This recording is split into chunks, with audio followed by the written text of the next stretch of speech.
अस्सलाम वालेकुम बच्चों, क्लास 8th। आज हम सेकंड चैप्टर पढ़ेंगे coal and petroleum. Coal and petroleum के बारे में हम इस चैप्टर में पढ़ेंगे। We use various materials for our basic needs. Some of them are found in nature and some have been made by human efforts. तो बच्चों, हम जो बुनियादी सामान, बुनियादी चीज़ें जो हैं हम रोज़मर्रा जो इस्तेमाल करते हैं, उनमें से कुछ जो है वो कुदरती तौर पे पाया जाता है और कुछ जो है इंसानों का बनाया हुआ मटेरियल सामान जो है हम इस्तेमाल करते हैं।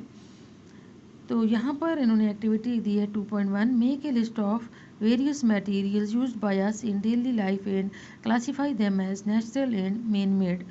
तो यहाँ पर हमने एक लिस्ट बनानी है और उसमें हमने लिखना है नेचुरल, कुदरती तौर पे कौन सा मटेरियल जो पाया जाता है, और इंसान और मैन मेड थिंग्स कौन कौन सी होती हैं।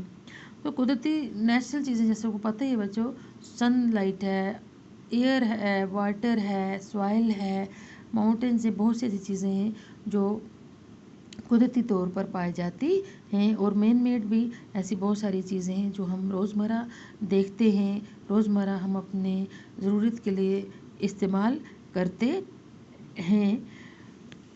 जैसे कि बिल्डिंग्स वगैरह आप देखते हैं, गाड़ियाँ देखते हैं, और भी ऐसी बहुत सारी चीज़ें जो इंसान अपनी ज़रूरत के लिए बनाता है और हम उसका इस्तेमाल करते हैं, उन्हें हम मैन मेड थिंग्स कहते हैं।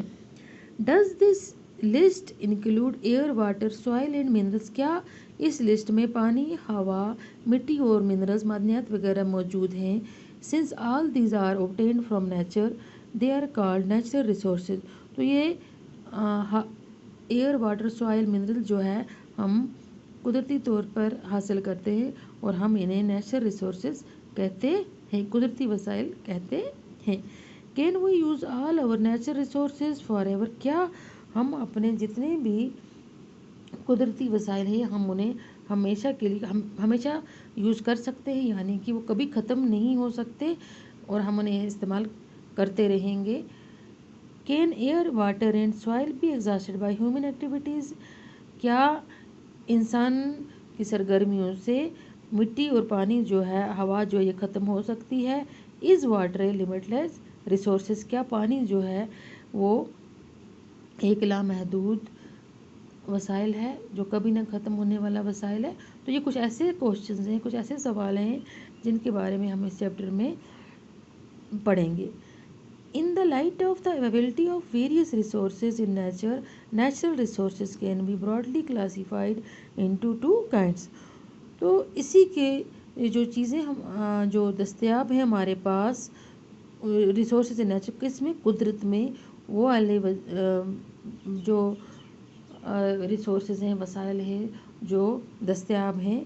Natural resources can be broadly classified into two kinds.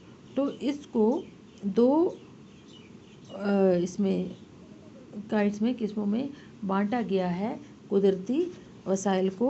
तो पहला कौन सा है बच्चों? पहला है inexhaustible natural resources. Inexhaustible resources कौन सा होता है? जो कभी भी ख़त्म नहीं हो सकता, नहीं होने वाला वसाइल। These resources are present in unlimited quantity in nature and are not likely to be exhausted by human activities. Examples are sunlight, air. तो ये जो कुछ वसाइल जो हैं ये अनलिमिटेड हैं, लामहदूद हैं, और ये इस तरह बहुत बड़ी मकदार में, क्वांटिटी में पाए जाते हैं और इंसानी सरगर्मियों से ये कभी भी ख़त्म नहीं हो सकते। मिसाल के तौर पे सनलाइट और हवा, सूरज की रोशनी और हवा। तो ये कुछ ऐसे वसाइल हैं जो ख़त्म नहीं हो सकते और हम इन्हें इनएग्जॉस्टेबल नेचुरल रिसोर्सेज कहते हैं। फिर आ जाता है बच्चों दूसरी जो किस्म है नेचुरल रिसोर्स की, वो है exhaustible natural resources. Exhaustible natural resources कौन से होते हैं? जो इंसानी सरगर्मियों की वजह से ख़त्म हो सकते हैं। अगर हम उनका ज़्यादा इस्तेमाल करेंगे, अगर हम उन्हें तरीके से इस्तेमाल नहीं करेंगे, तो आने वाली नस्लों के लिए ये सारी चीज़ें जो हैं वो ख़त्म हो सकती हैं। The amount of these resources in nature is limited.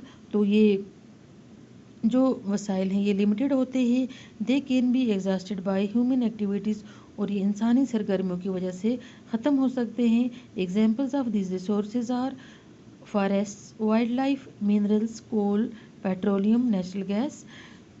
तो ये जो कुछ ऐसा जो मटेरियल्स हैं, कुछ ऐसी चीज़ें जो हैं, जो ऐसे रिसोर्सेज जो हैं, जो इंसानी सरगर्मियों की वजह से क्या हो सकते हैं, ख़त्म हो सकते हैं। जैसे फॉरेस्ट है, वाइल्ड लाइफ है, मिनरल्स है, कोल है, पेट्रोलियम है, नेचुरल गैस है। अगर हम इसका जितना ज़्यादा से ज़्यादा इस्तेमाल करेंगे तो ये एक हद में होते हैं, लिमिट में होते हैं, तो ये ख़त्म हो सकते हैं। तो आज के लिए इतना ही बच्चों, अल्लाह हाफिज़।